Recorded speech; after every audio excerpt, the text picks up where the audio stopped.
Okay, welcome everyone for the question and answer. So, open discussion.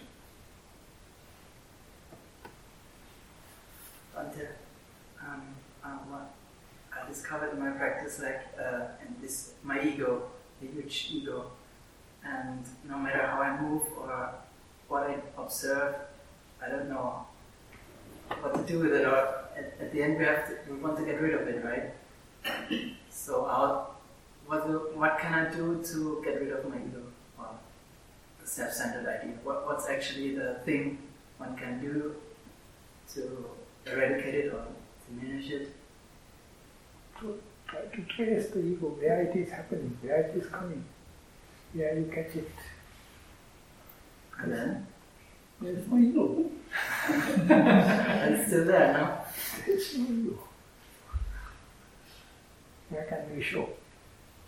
See the beginning of the breath, middle of the breath, end of the breath. Beginning of the out breath, middle of the out breath, end of the breath. Throughout, if you observe, no ego. When you are alert throughout, no ego. Whenever you are not mindful, then flow is there.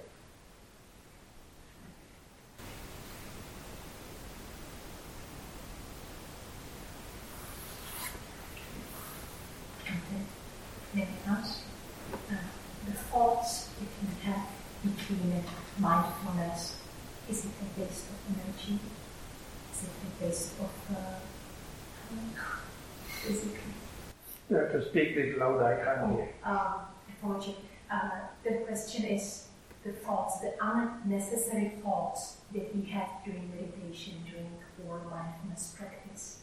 Unnecessary? Unnecessary. Mm-hmm.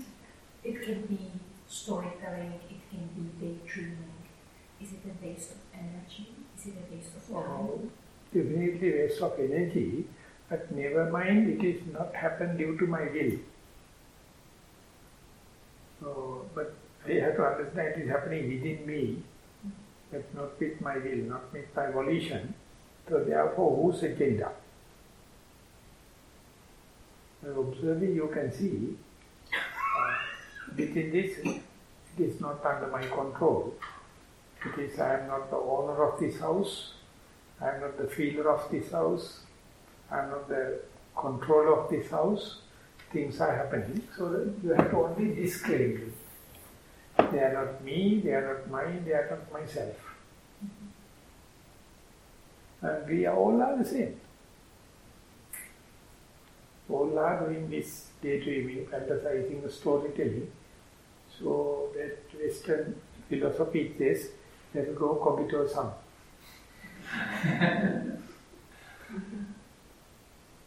Am I correct? Let go cogito sum. I think, therefore I am. So therefore, whenever there is no thinking, I am not there. So you feel boring. But there is no.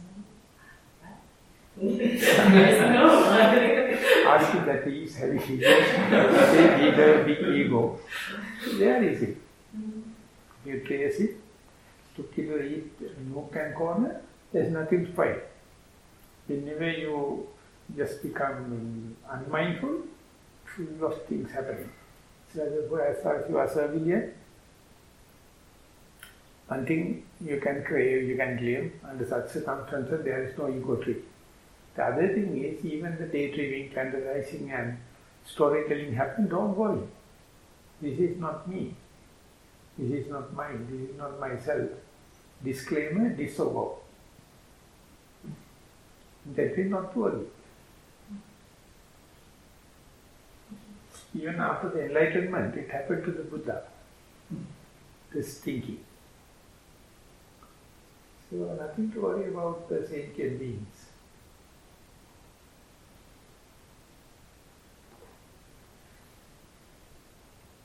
I have an experience to share.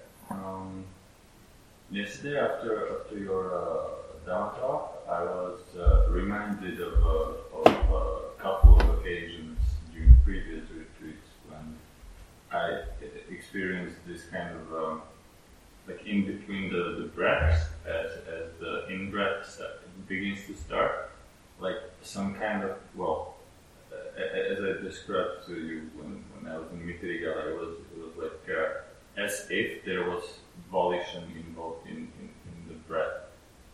And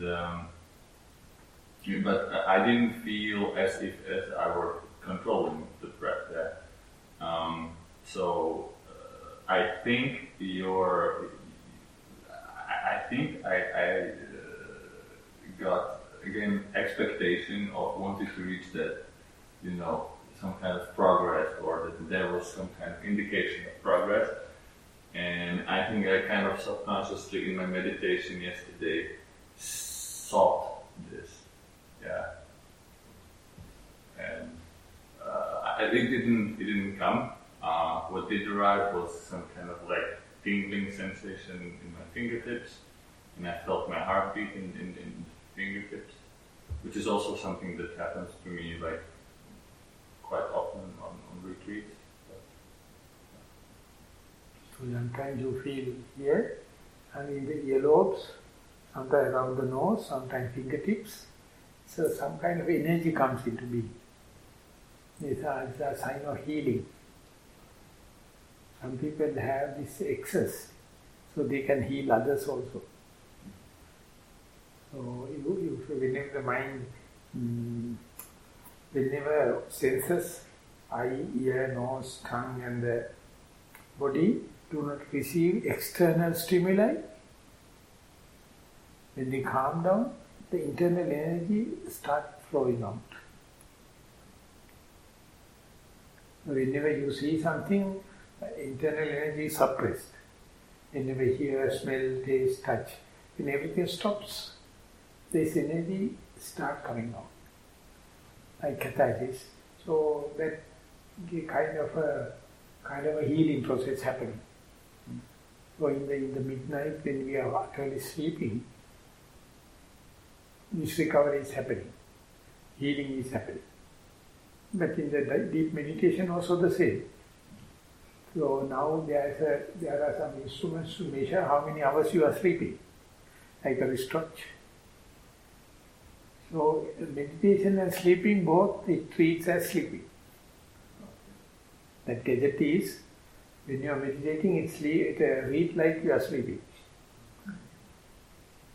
So that is the way that our senses are too much accumulating things, seeing, visual objects, sounds, and etc.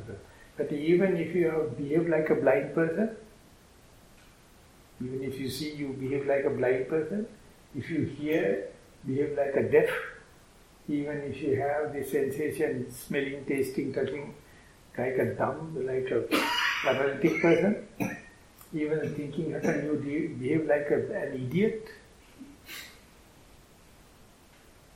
So then the mind is going to a completely different sphere out of the senses, and then mind come back to the centralizing situation. So healing process starts. As far as we are dealing with sensuous objects, it's exhausting. It's a kind of a draining off. So if you have any compassion, if you have any kindness to yourself, you must let the senses to rest little. So Buddha says, even you have eyes, behave like a blind person. Even if you have ears, behave like a deaf. Even if you have the nose, tongue and kind of thing, behave like a paralyzed. And if you have the ability to fight, behave like a paralytic. And if you have a great brain, behave like an idiot. So that is the way you can your compassion. Or if you happen to see, stop at that, but don't regurgitate or chew it again and again like the ruminants chewing the cud. Let the seeing is finished. And once you hear, that is finished. No more lingering, no more thinking. And then in between there are a lot of places for the rest, mind to be rest. So there are huge places are there. So if you are mindful, if you cut the time into thin slices, there is a huge intermittent free spaces, just like between the in-breath and out-breath. And there mind is relaxing. If you are not mindful, you feel that throughout you are seeing, throughout you are hearing, smelling, tasting, touching. But actually it is not the case. Even you are not a meditator, there are a lot of space in between. But you don't know. But you are a meditator and sharp mindfulness. You find in between everything, there is a space. They are happening like blocks. So, observing, and there you find enough space for the relaxation.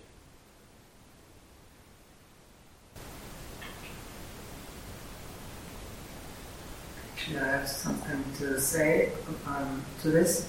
When you introduced yesterday the impermanent notion, my mind got very anxious or was trying to rejecting it and fighting it, and it went to the spaces in between the breath, or also, I don't know, some kind of the steps disappeared, I don't know how to explain, but no touching really. So yeah, my mind was escaping into this gap. It says that in commentators, this is the Venerable Sariputta. Have you heard about? Venerable Sariputta, the chief disciple of the Buddha.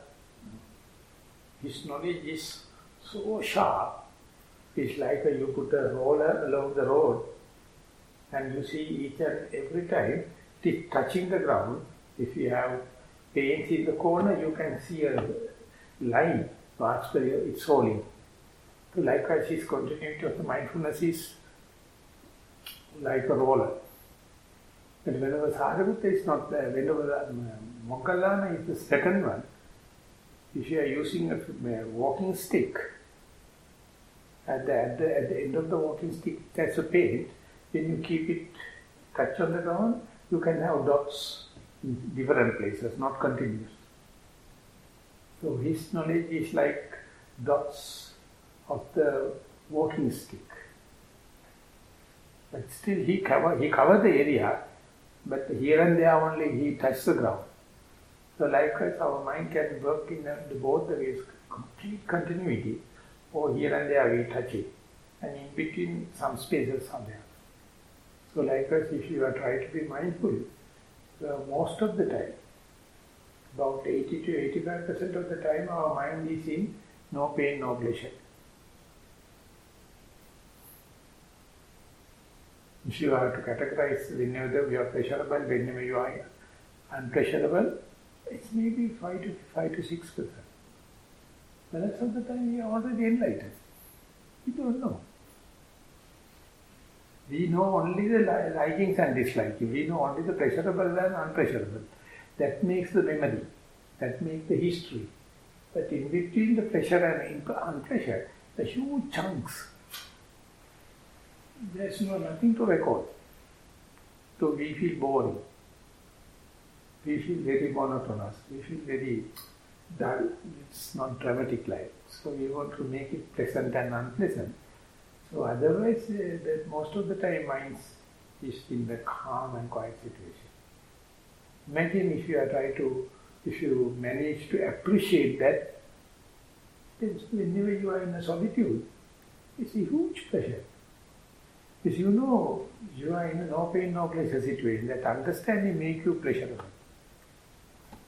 But if you are in a go-go show, in a how do you call, rock and roll dance or something like that, you are torturing so much yourself and you are disturbing others also. So you feel tired, you feel exhausted. But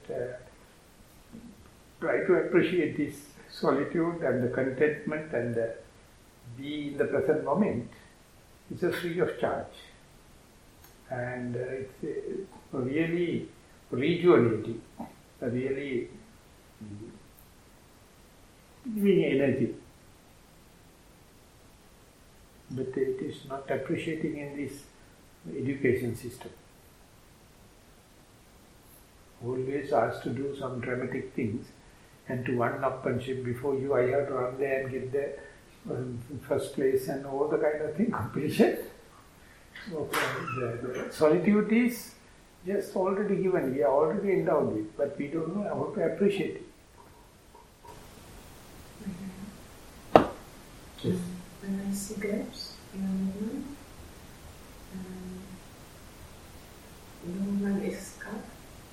the movement is cut. I can see gaps in the movement, in big movements. And sometimes I have a feeling that I can't touch the ground. It's always surprising that I touch it. So there are any instructions because it's becoming huge. Have you seen a projector in the film hall? Projector? Mm-hmm. If you dismantle it, there's ever sparking light behind. Two electrodes are making a continuous light, and in front of there's a cam. Something like this. It is rotating. When they come up to that, the light passes, and it comes no light. And again it comes light passes. So out of the continuous light, the cam is making 50% dark, 50% light. And then you have this celluloid film.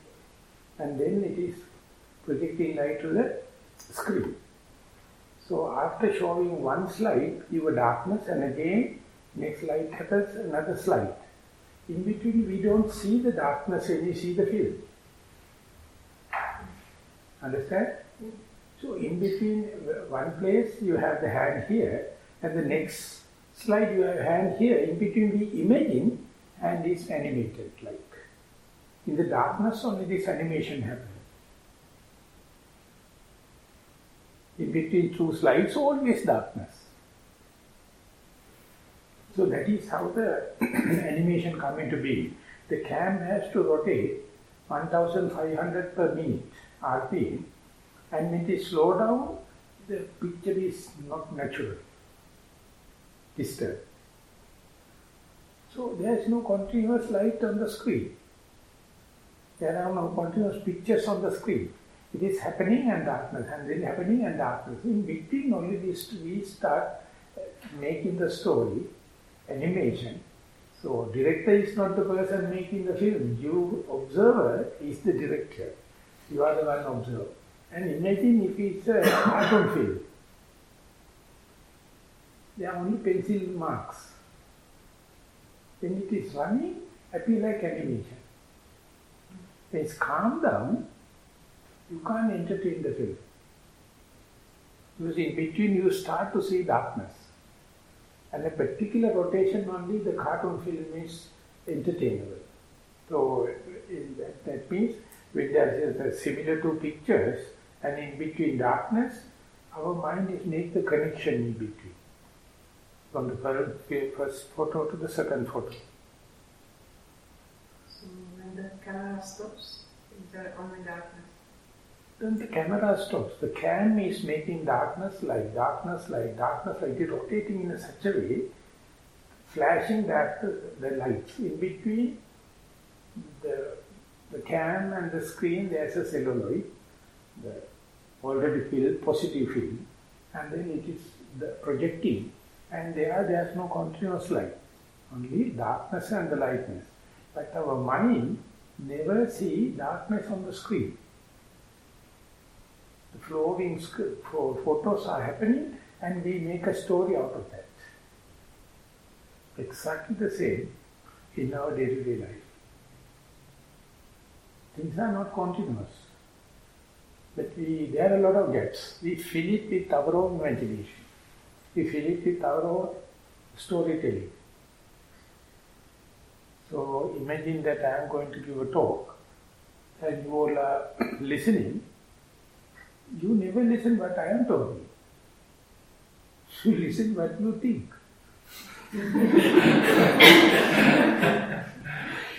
And Gurdjieff is a very famous person in Russia.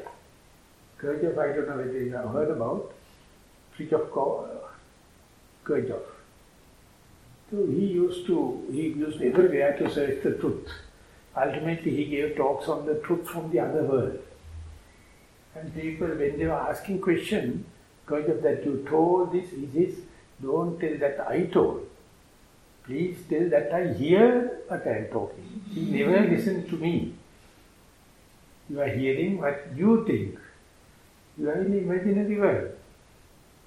So therefore don't misunderstand. You are not listening to me. You are listening to your own imagination. If I am not fighting with your imagination, I am a bad speaker. If I really understand your imagination and give worthless, you will be a very enlightening first class teacher. If you appreciate your own thoughts. So it's a kind of a teledrama in the world. Never communication takes place. Everyone in their own imagination. Communication happens only on the telepathic way, mind-to-mind connection. It's very rare.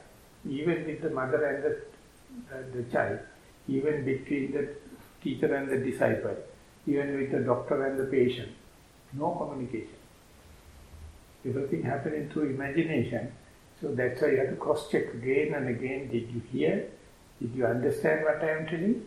And what is your feedback? Then only we can say whether the communication is taking place. So we have to be very careful about the listener's mind. It's very rare. May I have a question not directly related to my meditation practice, but I've been meaning to ask ever since your first talk at the beginning of the retreat. You mentioned that you focus mostly on preventative mindfulness, and then there's also this other use in therapeutic or curative approach. And how does this compare? How is it different than what you do, if you know? Just to give in the social level, in the Western countries, here in America, they consider mindfulness as a stress reduction program. Mm-hmm. It's due to the stressful people and to reduce it. And you don't practice otherwise. Mm. So I thought of giving to the young children at the age of 10 or 6, just to understand, be mindful here and now, but they have no any tension for the moment. They don't have any frustration for the moment. And just to be aware, then they will develop kind of a vigilance and diligence. They will cause trouble to others if they are mindful, because they are always comparative there. And now through the therapeutic and healing and kind of mindfulness, they have gone to emotional intelligence, emotional literacy. That when you are sitting there, I am understanding your posture. This may be your mentality. You may need some water. You want to see the toilet, or you want to go out, or some kind of your emotional personality. So mindfulness, when it goes to the emotional intelligence or the emotional literacy, again it is going preventative. It is happening through the therapeutic mindfulness. It is happening, development of the therapeutic mindfulness. Now it has come up to the emotional literacy. That's a kind of preventative. I am responsible about the peace of mind of the other people. So that is, we call the random act of kindness. We are always concerned, what can I help? How can I help others? You must try to give a kind act at least once a day. See why people are, whenever people are in stress, how can I go and help? Just by offering. It's again coming to the preventative. So that we call the compassion, sympathy. But isn't that sensual desire? See, that we understand through the senses. That we understand you are thirsty. I understand your uncomfortability. I am going to give an ease. It is not by your request. I understand because you and minds, we are sharing the same mind. I understand that. I think the term empathy kind of applies, but when going to help other people, is that also not, kind of sensual desire? Because I think ultimately, like the act of helping others does bring about sensual pleasure. Yeah, there's some positive feeling somewhere on the body. So, can it also be classified as such? That is also like a desire to help someone. Yes. Isn't it sensual desire? It is. We are talking in the sensuous language, but we try to understand others' mind. Otherwise, we are very selfish. Otherwise, we are one-upmanship. We try to get the maximum out of the situation and exploitation of others. I mean, that is the epidemic disease in the humankind. Present day, due to this education, due to this economic system, due to this political system. So that kind of the random act of kindness make the life easier. I am not going to exploit you. I try to do, but happening through the sensuous pleasure, sensuous level. But give a kind of immaterial happiness, not the materialistic happiness, not the sensuous. Immaterial happiness just by making your mind empathic. So just like the mother towards the child. So whenever a child is crying or something, the mother understands. Because mother's knowledge. So if you are living in that kind of a situation, the Buddha says then the meditation is very easy. If the group is with that idea, samagganam taposuko, if we are considering each one's well-being, then meditation is very easy. If you get this immaterial pressure and spiritual kind of a push. So we feel like a big family.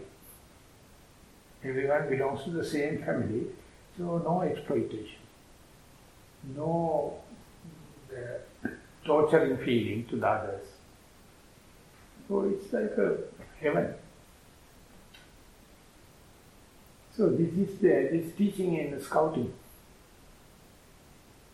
Scouting, it says that you must take at least one right turn a day to help someone. Not only human, maybe a plant, maybe animal, maybe any kind of thing. That kind of feeling makes your heart, your mind is broader. Yes. What was the word you used yesterday for the situation when things are fading or getting, you can see through them? It was something like transient. Transition. I'd call that when you are learning individual characteristics, that's the starting point of the mindfulness. But once the mindfulness is really face to face with the object becomes wider and blur, and then mindfulness can go through it. Their individual characteristics are dissolving, and dissolving into the common characters. That means everything is changing. I mean, if you really can see it, in the trees, for instance, or then longer and wider and so on. So it's the same word. So at the beginning, when you see it in your primary, it's the primary object, then you can see even outside also. And you are not get bewildered there. You see, anything can happen. But in maths, there's a chaos theory. Have you heard about? Anything possible.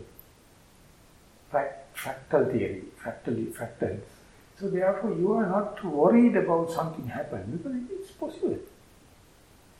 The enemy can be a friend can be an enemy. So therefore, you are ready to accept anything. You have no permanent notion, she is an enemy, he is a friend. No, that things can be changed. And from nothing, object can arise. from the objects, the nothingness can happen. So physics loses its ground. E is equal to mc square. Energy and the matter, they change. So that is not a magic. That is not a science. This is not a mystic. It's scientific. Thing can lose into nothing. And out of nothing, again things can arise. So when that happens, you have to just observe it without questioning, without interference. Then you understand the cause and effect relationship. Things are happening by its own accord. It's a natural law. Don't question it. Just observe. So you must have the preparedness and the broad-mindedness to accept it.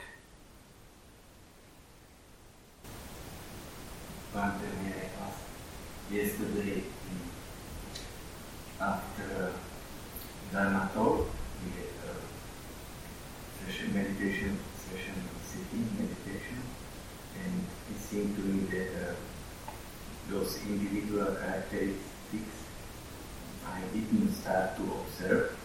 Just maybe from the start of the meditation, I started to observe those systematology. Was it on my imagination, or can it happen that those second stage of meditation, of the observing of that glory?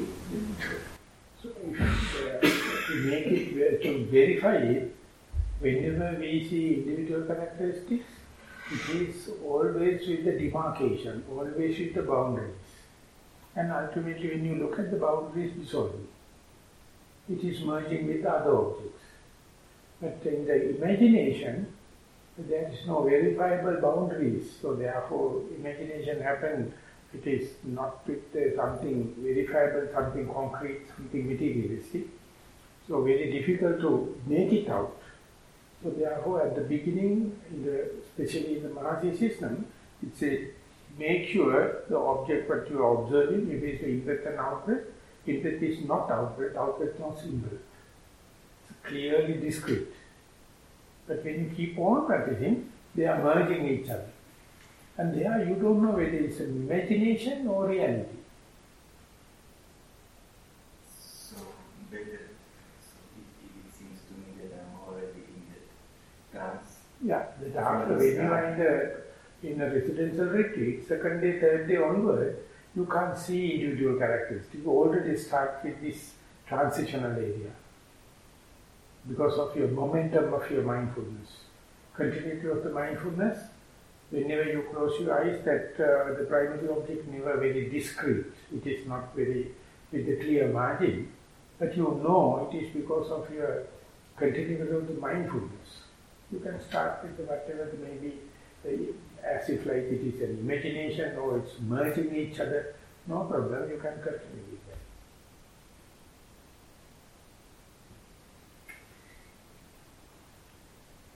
I started my practice in different traditions, or I practice in different traditions, and it's actually causing a lot of confusion or a lot of problem because I don't know which tradition I belong to or which teacher to follow, or because now I'm spread.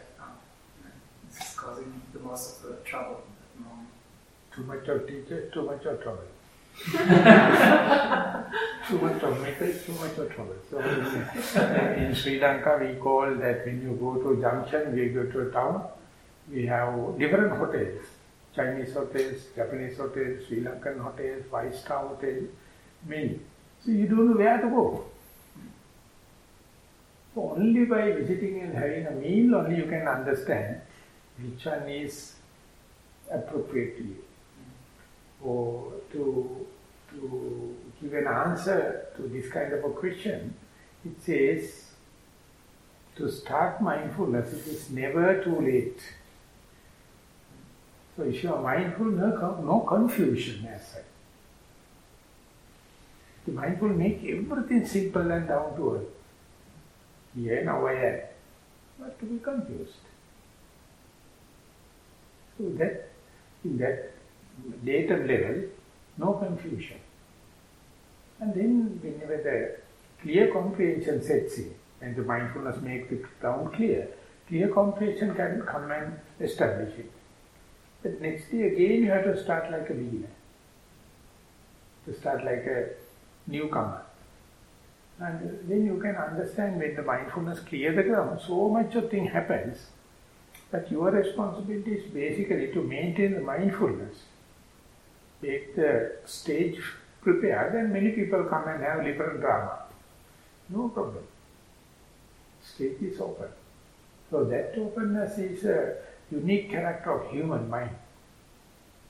Other things are with the instinct. The cat is with the cat instinct. Rat is with the rat instinct. It can't play. It's already decided. The human mind, anytime you can start and you can make different projections. Don't consider it as a confusion. There's one story Pandita used to say, as a major venerable Moggallana, the second disciple, he enlightened, he forgave the first part knowledge immediately, and then it took only 1 week and he went to the final enlightenment. Venerable Sariputta took 2 weeks. Because in between he was planning, thinking and imagining and all kind of things. So therefore he took 2 weeks, and any kind of a confusion he can answer, because he has done the mistake. So therefore Sayadaw says, if you wish to have quick enlightenment like Moggallana, you are not versatile, you can answer someone's question, but you are enlightened. But if you are like a Sariputta, you have gone through all the mill, and anyone can raise the question, you know, because you have done the same mistake. So we say, don't find fault with imagination and daydreaming and fantasizing. They may be disciples of Venerable Sariputta. So he says Westerners are basically Venerable Sariputta's disciples. thinking, planning, organizing. So both valid systems. You encouraged us to share our irritations. So, I had a bunch, like typical ones that included people not closing the door to the meditation room, not closing the windows so I can hear the sounds and those kind of things. And sometimes I find myself being irritated at you because I have, my ego came up with this image of you being, scientifically literate, and you use these scientific terms. And once in a while, I find myself like, okay, this doesn't correspond to the scientific knowledge that I have. Like, this seems misplaced, like out of context, not accurate. And then I get irritated. That's an ocean for me to, I have an ego and I have an image of you. So one day a German monk came to me, and his father also came. He can't speak English. He can only speak in German, but the monk is translating. So he asked Bhante, anything you need from the West? Then I told I need the No Boundary, the book called by Ken Wilber. Then the German monk was angry. He said, you fellows, why you are reading Western books? They are bloody useless things, and don't read it, your experience is good enough. Then I told, your father asked what I need. That is what I need. I need Ken Wilber. I need the No Boundary. Then father is asking what we are talking, and the German monk translates, he says, don't worry, I will give that book to Bhante, because that is his requirement. And so when I read it, I learn so much of terminology to explain what the Buddha is telling. So when I relate this kind of thing in Sri Lanka, they are so happy. Because I am talking scientific Buddhism. But I know it's a complete negative in the West. You hate science. No, I love science, but to me it sounds like pseudoscience. Yeah. Yeah, that is why science is leading you, but you know it is not leading, it is misleading you. So therefore comparing and Buddhism and science, it appears something odd. So Godwin, he used to come, he was running in Nilambe. He says when we are dealing with the Western people, we are Asiatic people, we come from Sri Lanka, and they are thinking whenever you say something scientific, they get a different notion. Not like Asiatic people get, because we are just learning science. You all are already past the amount of science. So different, it gives two different notions. But there are two tools. Then I go to London Buddhist Vihara, I give a talk, and it's normal talk. Then one person told one day Buddhism came to London 200 years ago. And now you come and teach us some Buddhist concepts. What are you going to learn from us? And I told, I am learning your terminology, how much we can explain Pali terms with the new terminology, so it is opening another window for people like us. And therefore we can be sure if this concept in the Pali concept and the English meaning, Sinhala meaning, Tamil meaning, then only we can have a fair good understanding. Therefore, I am always reading to get the terminology to communicate with other people. It's kind of opening. Sometimes it is misleading. Sometimes it is misleading. Can't help. We have to do trial and error. I am prolifically reading like anything. But try to compare it with the, I read a lot from the Sigmund Freud to understand the Western psychology, very difficult for me. And I find that exactly, I find equal terminology just like in Tibetan. You find relationships, very strange kind of relationship, exactly what the Buddha mentioned. It's coming from the Western thinking, and this is coming from the Eastern thinking. And some Buddhists believe and interpret, Sigmund Freud would have read the Buddha first, then only he can achieve that kind of insights. We don't know. No more questions? What's the relation between mindfulness and vipassana?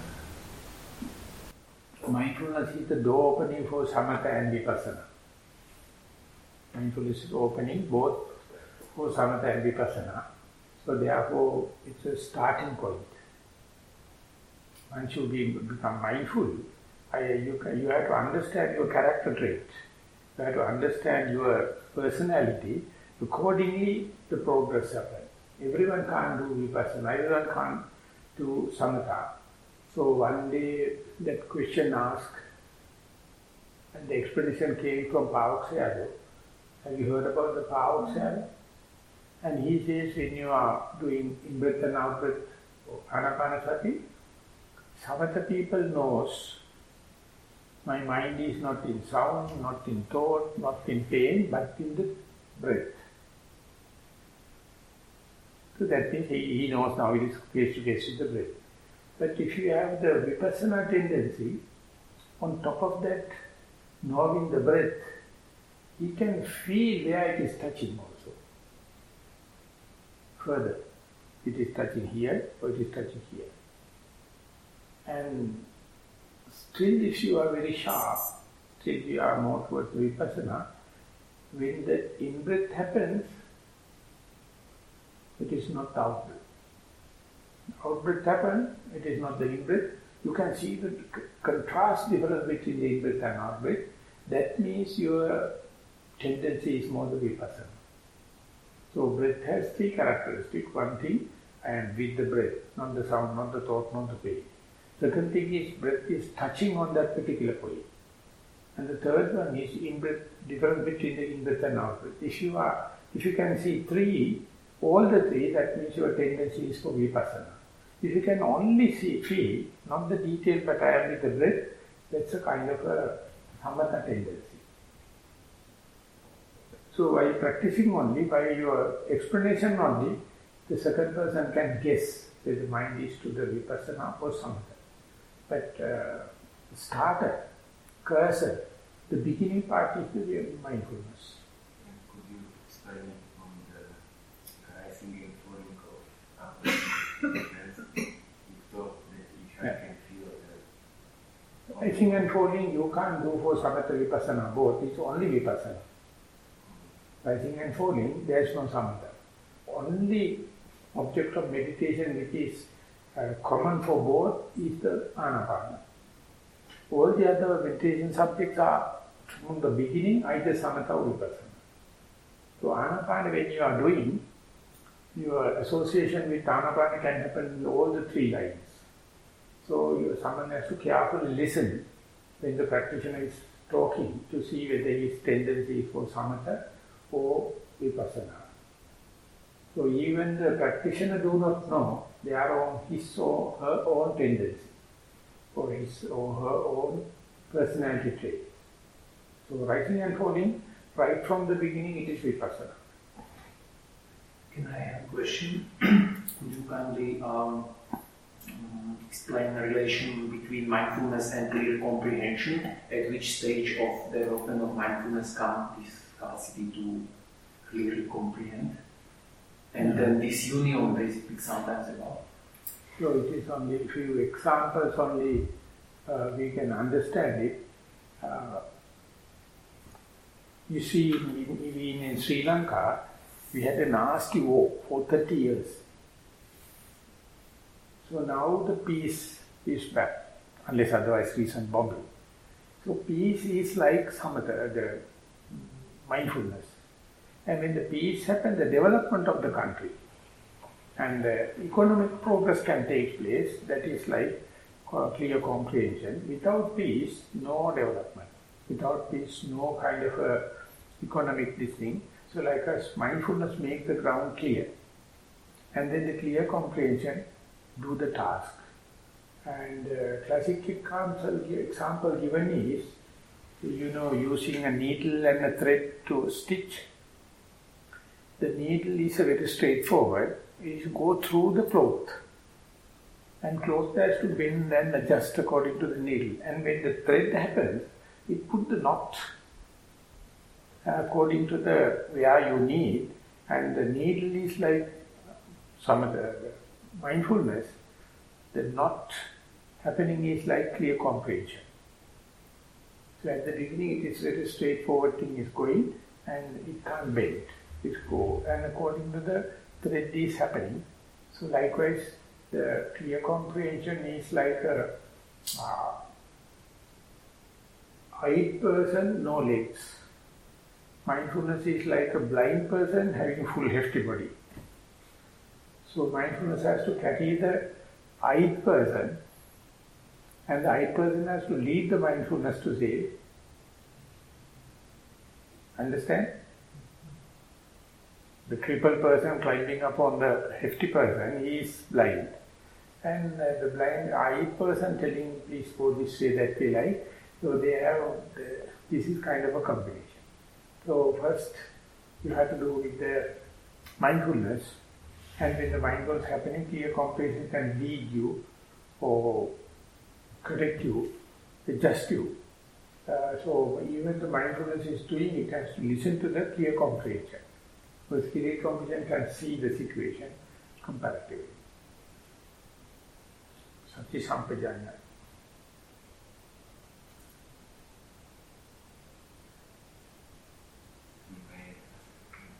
I'm not sure if I understood the mindfulness is leading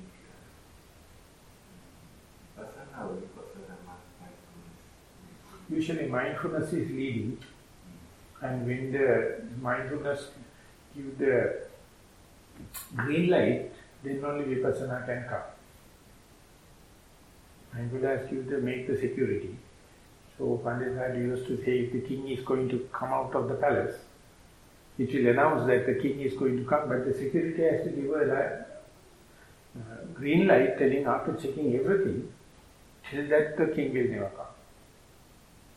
Once the security people say, even the given time is passed or prepared before, they say, now it's time for you to come. King has all the powers. King has all power upon the security people, but the security people, king has to listen to the security people, otherwise if you go there, dangerous. And our Sri Lankan president last year. He never listened to the security people. He's an executive president, so he thought, who takes the security people? I can go. He went there. The suicide bomber came, finished. So mindfulness is like the security. And the clear comprehension is like the king. He comes with all his glory and pompous and everything, and only after mindfulness gives the chance. Only give the security signal. So whenever you are mindful, you are secure. It's the biggest protection. If you are in danger, if you are in uncertainty, you cannot be mindful, you are panic. If the mindful sets in, that means situation is calm and quiet, internally, externally, nothing to worry. So the positive things can take place. All the knowledge and the productivity, creativity, everything can take place. Okay, we are going to end the discussion. If there are no more questions, thank you very much for the participation. Sadhu, sadhu, sadhu.